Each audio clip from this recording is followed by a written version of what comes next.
Hi. People keep asking me how actual sleuthing is done. Well, buy my book, The Sleuth Investor, and you'll find in it several examples.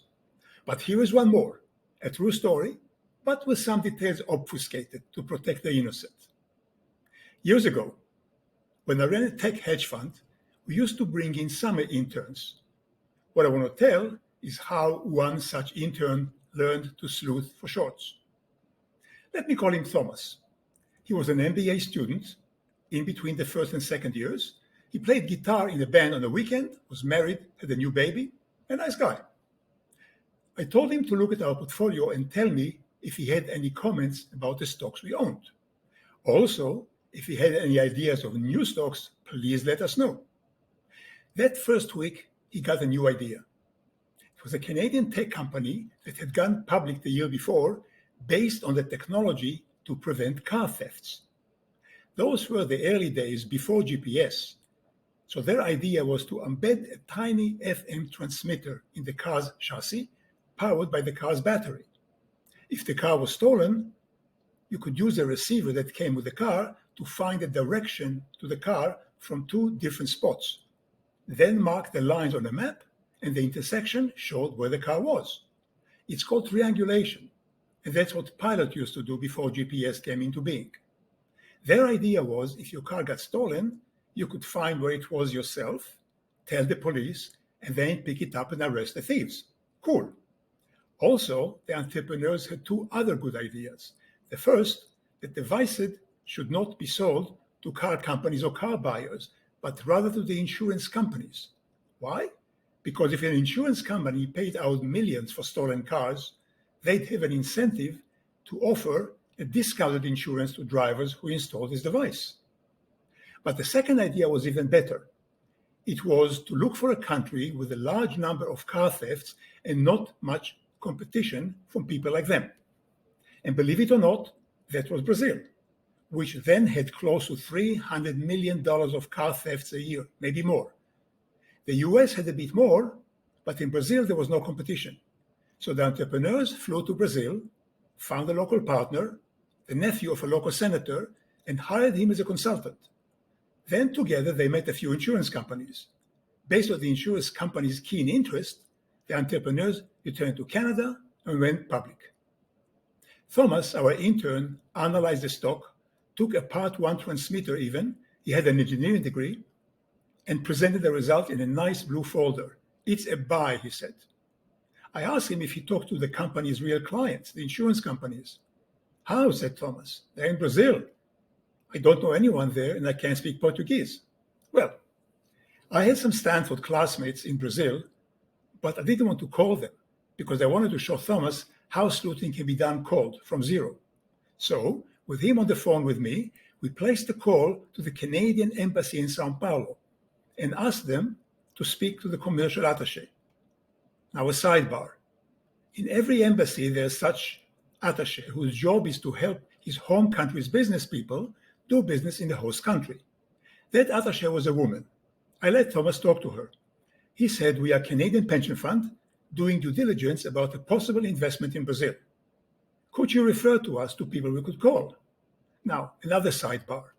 Thomas' questions had two bright ideas. First, saying we were a pension fund brought to mind widows and orphans, which practically put an obligation on the attaché to help us.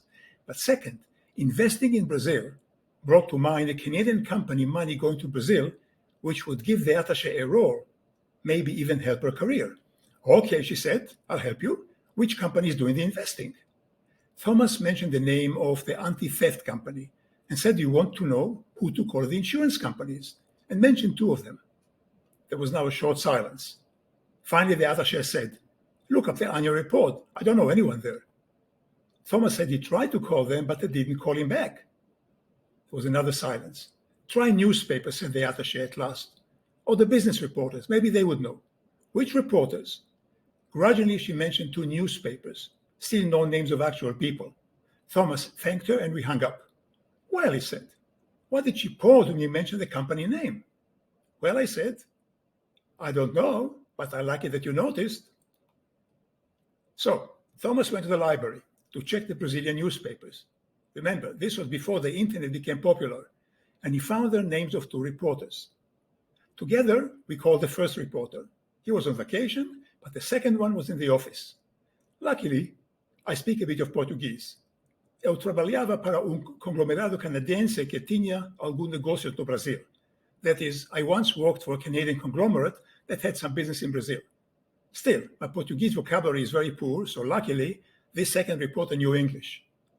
Thomas told him we got his name from the Canadian embassy, which again was a stretch. We only got his paper's name, but it worked. Then Thomas told him what we were after. I could hear the reporter breathe in and breathe out as he paused. I intervened and said that if he ever needed a favor in Canada, we'd be happy to reciprocate. And of course, we'd keep what he said totally confidential. The guy gave a funny sort of chuckle and said, "Call me later at home." I wrote down his number. "Well," Thomas said after we hung up, "he didn't seem comfortable talking about it either." "You are catching up," I said. 3 hours later, we called the reporter at home. He said, "I'll give you two names. You look them up. The rest is up to you." "What names?" I said. He said, "Primeiro Comando da Capital and Comando Vermelho." A light dawned on me. "Aha," I said. "I see. Thank you very much." "Don't mention it," he said. "You can be sure I won't," I told him. "You see what?" said Thomas. "You look up these names," I told him, "and you'll see too." A week passed, in which we hardly saw Thomas in the office. And one day he came in, his eyes bright. "This stock is a fiddling short," he said, "right?" "Yup," I said, "I think so too." Now, why was that stock a short? Because the two names the reporter gave us were the names of the two biggest mafias in Brazil. The first Comando of the Capital, or PCC, was the urban mafia.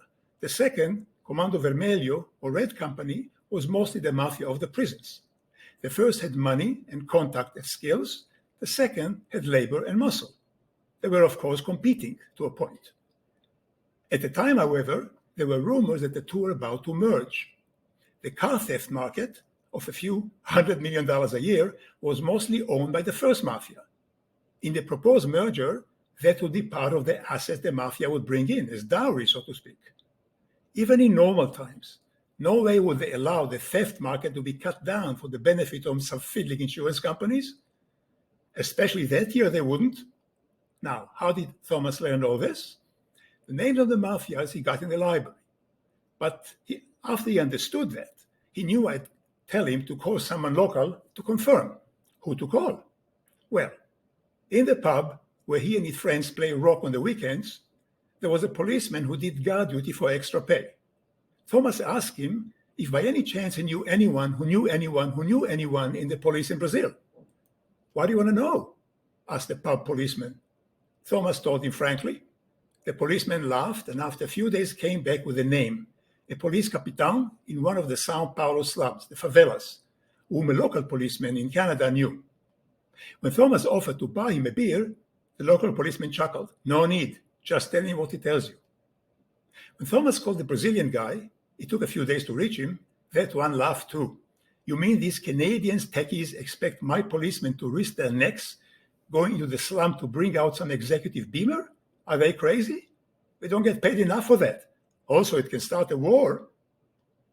In sum, the entrepreneurs in Canada had no idea how the real world works, and they didn't even bother to check. Clearly, the Brazilian senator's nephew, the consultant, was milking the Canadians for his fees because the insurance companies would never do a deal. They had families to consider. So did the policeman. The stock, in effect, was worth zero. It was trading then about 50,000 shares a day, $5.50 a share. So we shorted 20,000 shares, less than half a day's volume. Yeah, bupkis, nothing. But it would pay Thomas summer wages plus pizzas for all. In a year, the stock went to 10 cents.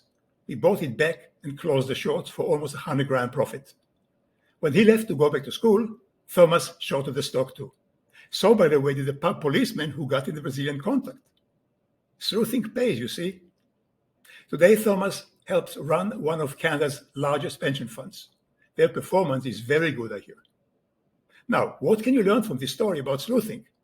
If you can't see it, just rewind the clip, listen to it again, and take notes. That's it for today. Let me know what you think of all the above. Give it a like, buy my book. There are more such stories in it. Subscribe to the channel. Tell all your friends who they subscribe to. I'll see you next time. And meantime, thank you very much for watching.